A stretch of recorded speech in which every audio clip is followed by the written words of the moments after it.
Hi hello welcome to our channel enlighten Amulya. ఈరోజు ఈ వీడియోలో మనం 1902 విశ్వవిద్యాలయ కమిషన్ గురించి తెలుసుకుందాం. ఫస్ట్ టైం విజిట్ చేస్తున్న వాళ్ళు ప్లీజ్ సబ్స్క్రైబ్ చేసుకోండి.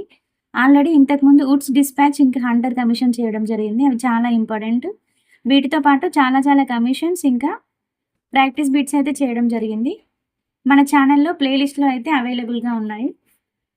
ప్రాక్టీస్ చేసుకోండి. Okay, let's get started. 1902 విశ్వవిద్యాలయ కమిషన్.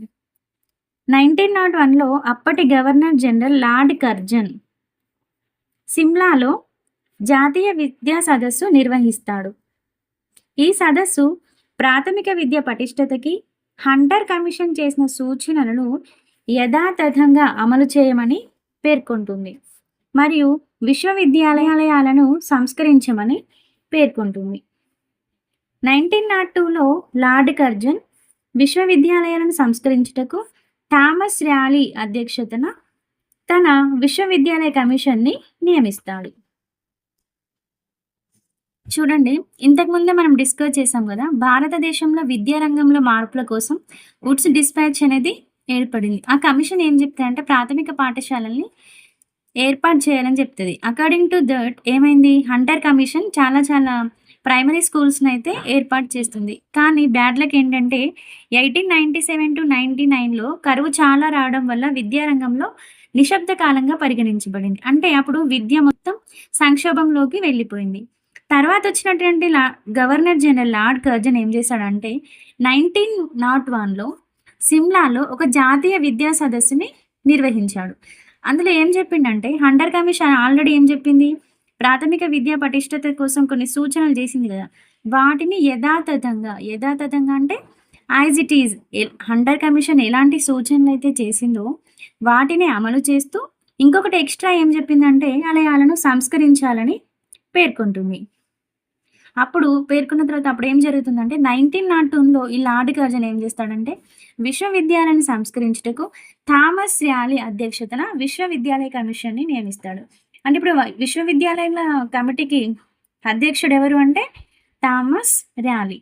విశ్వవిద్యాలయ కమిషన్ నియమించాలని చెప్పింది ఎవరు నియమించారు అంటే అప్పుడు గవర్నర్ జనరల్ ఎవరు, లార్డ్ కర్జన్. ఓకేనా, ఈ విశ్వవిద్యాలయ కమిషన్ చేసినటువంటి సిఫారసులు చూద్దాం.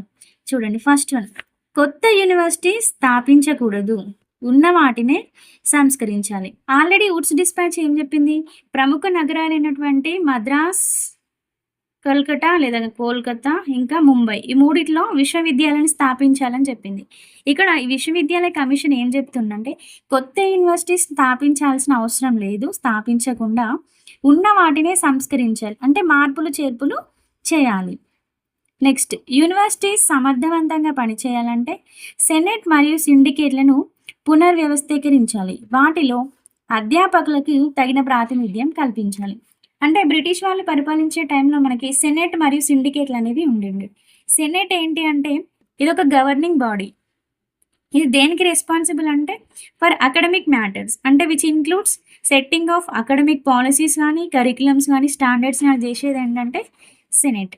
ఇంకొకటి ఏంటంటే సిండికేట్ అంటే ఇది దేనికి రెస్పాన్సిబుల్ అంటే it is responsible for financial and administrative matter. For example budget కానీ ఇన్వెస్ట్మెంట్స్ కానీ ఇన్ఫ్రాస్ట్రక్చర్ కానీ వాటి గురించి సిండికేట్ చూస్తుండే.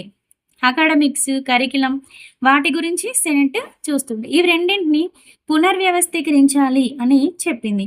వాటిలో అధ్యాపకులకు తగిన ప్రాతినిధ్యం కల్పించాలని ఈ విశ్వవిద్యాలయ కమిషన్ అయితే సిఫారసు చేసింది. నెక్స్ట్, కొత్త కళాశాలలకు అనుమతి ఇచ్చేటప్పుడు తగు ప్రమాణాలు మరియు సూత్రాలు పాటించాలి. నెక్స్ట్, యూనివర్సిటీలలోని లైబ్రరీ ల్యాబొరేటరీ బిల్డింగ్స్ని ఆధునీకరించి మెరుగుపరచాలి. ఇప్పుడు ఇంతవరకు ఏవైతే యూనివర్సిటీలు ఉన్నాయో వాళ్ళు లైబ్రరీ ల్యాబొరేటరీ బిల్డింగ్స్ని మోడర్న్గా అంటే లేటెస్ట్గా మార్చి అన్ని సదుపాయాలు కల్పించాలి. నెక్స్ట్, పరీక్షా విధానాలను సంస్కరించాలి, అంటే పరీక్షలలో మార్పులు తీసుకురావాలి. విదేశాంగ శాఖలో ఉన్న విద్యాశాఖని వేరుపరిచి ప్రత్యేక శాఖగా ఏర్పాటు చేయాలి. ఆల్రెడీ అప్పుడు విద్యాశాఖ ఎక్కడ ఉండేదంటే విదేశాంగ శాఖలో ఉండాలి. అలా కాకుండా ఇందులో నుండి వేరుపరిచి విద్యకు ఒక ప్రత్యేక శాఖని కేటాయించాలి అని ఎవరు విశ్వవిద్యాలయ కమిషన్ అయితే సిఫారసు చేసింది. ఈ విశ్వవిద్యాలయ కమిషన్ ఇప్పుడు సిఫారసులు ఉన్నాయి కదా, వీటిని ఒక చిన్న షార్ట్ చిన్న కోడ్తో గుర్తించుకునే ప్రయత్నం చేయండి. చూడండి ఇక్కడ యూఎస్పి ఎల్ఈడి, మనకు డిఎస్పి తెలుసు కదా, డిఎస్పి లాగా యూఎస్పి అని గుర్తుపెట్టుకోండి. USP LED. ఇక్కడ యూ అంటే ఏంటి, కొత్త యూనివర్సిటీస్ని స్థాపించకూడదు, ఉన్న వాటినే సంస్కరించాలి. ఎస్ అంటే సెనెట్ మరియు సిండికేట్లని పునర్వ్యవస్థీకరించాలి. పి అంటే కళాశాలలు కొత్త కళాశాలకి పర్మిషన్ ఇచ్చేటప్పుడు తగు ప్రమాణాలను పాటించాలి. ఎల్ అంటే ల్యాబొరేటరీ బిల్డింగ్స్ని ఆధునీకరించాలి. ఈ అంటే ఎగ్జామ్స్లో మార్పులు తీసుకురావాలి, అంటే పరీక్షా విధానాన్ని సంస్కరించాలి. డి అంటే డిపార్ట్మెంట్ ఆఫ్ ఎడ్యుకేషన్ అని గుర్తుంచుకోండి. అంటే విదేశాంగ శాఖ నుంచి విద్యను వేరు చేసి ఒక ప్రత్యేక శాఖగా కేటాయించాలి. విద్యకి ఒక ప్రత్యేక శాఖను కేటాయించాలి. గుర్తుంచుకోండి, యూఎస్పి ఎల్ఈడి. యు అంటే కొత్త యూనివర్సిటీ స్థాపించకూడదు, ఉన్న వాటిని సంస్కరించాలి. ఎస్ అంటే సెనెట్ సిండికేట్లను పునర్వ్యవస్థీకరించాలి. పి అంటే కళాశాలకి అనుమతి ఇచ్చేటప్పుడు తగు ప్రమాణాలు పాటించాలి. ఎల్ అంటే యూనివర్సిటీలోని లైబ్రరీ బిల్డింగ్స్ని ఆధునీకరించాలి. ఈ అంటే ఎగ్జామ్స్ని సంస్కరించాలి.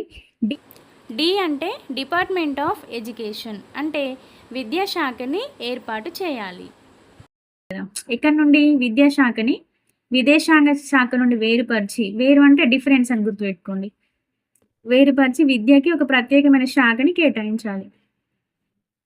Thank you for watching. If you like this video, please like, share and comment, and don't forget to subscribe our channel enlighten Amulya.